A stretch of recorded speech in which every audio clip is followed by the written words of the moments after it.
This is the story of Jelly Beam. Jelly Beam is your average friendly neighborhood prestressed beam. It contains 2.6 inch strands and it is 16 inches deep.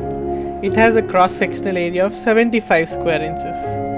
It was predicted that this beam would crack at a load of 20 kips and it would carry an ultimate load of 31 kips. The story of Jelly Beam begins at the Gate Precast Yard in Monroeville, Alabama. On May 10, 2016, the team members had only one purpose. They wanted to bring their designs to life. They worked tirelessly along with the people at the precast yard and made sure that the formwork was in order. The concrete was then poured, and thus the beam began its long and arduous journey. This is a story of how Jelly Beam gloriously serves its purpose, but you should know upfront that it does not end well for the beam.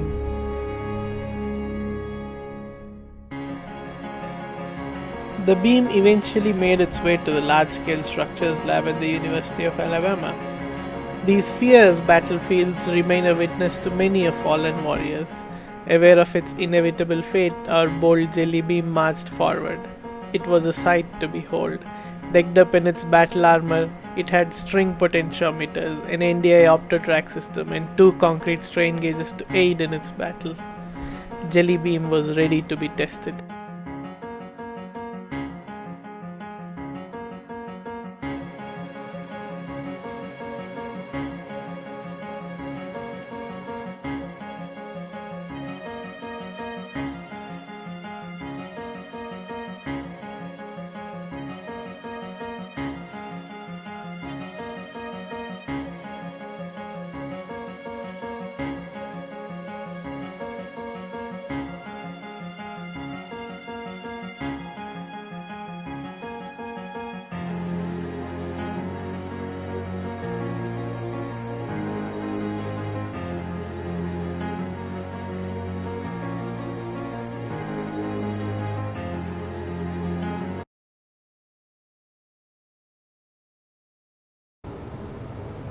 Hello everyone, this is the Jelly Beam team from University of Alabama participating in PCI Big Beam Competition 2016.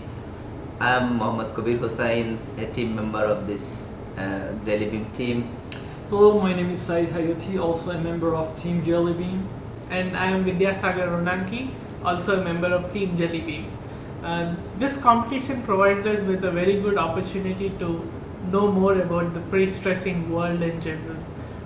We were interacting with the industry professionals at Gate Precast, and we learnt a lot through these interactions. If we take up one of the examples, in our initial design, learning from previous years' experience, we wanted to go for a mixed design which was at 15,000 psi concrete compressive strength. When we approached Gate Precast with this value, they said that this is a very high value and it would disrupt their daily activities to a considerable extent. We realized that having done so many problems and having known so much about pre-stressing design in general, you can't just go about assuming whatever F prime C that you want. You have to take into consideration what is actually feasible. So this was a valuable experience for us, that engineering is not just about finding deflections or stresses and strains, it is also about accommodating the practical considerations. There were several experiences like these when it comes to design. Saeed will explain more about some of his own experiences that he had. Thanks, Vidyasagar. I also learned new things, especially regarding to sensors. We used 2 strain gauges inside of the big beam. We put them there during the casting day, and also we had a load cell to measure the applied load on the beam.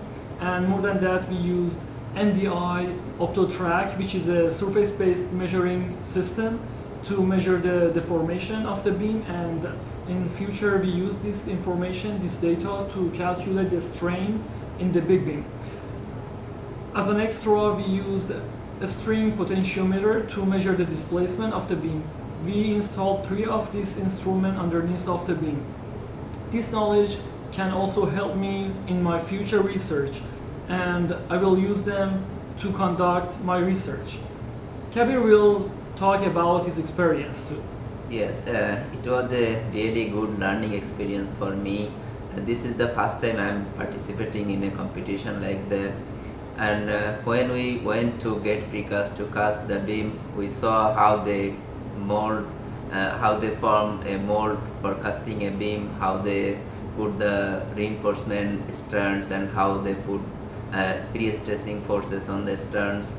And we also saw how they mix concrete for high strengths also. And all these stages was a really learning experience for me.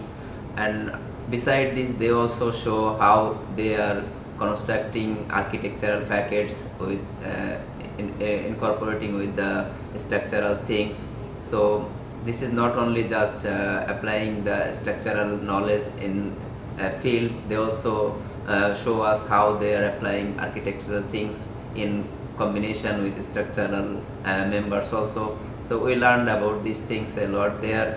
So these are the important things that we learned, thanks the other members of Jellybeam for having this kind of experience. Thanks, Kabir. I also want to mention that taking part in this big beam competition give us this opportunity to utilize the obtained knowledge in the classroom in the real world.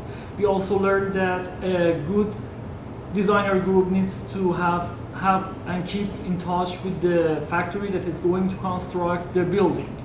Thanks. If I may add to whatever Saeed said, we might not have predicted the values as accurately as we would hope for, but that doesn't take away from us this experience of engineering, fabricating, and testing the beam. Overall, it was a very good learning curve for all of us. Each of us sort of learned a unique thing in our own way, applying it to our own research or which will help us in our future endeavors. We would like to thank PCI for giving us this wonderful opportunity too, and thanks everyone else in the Jellybean team.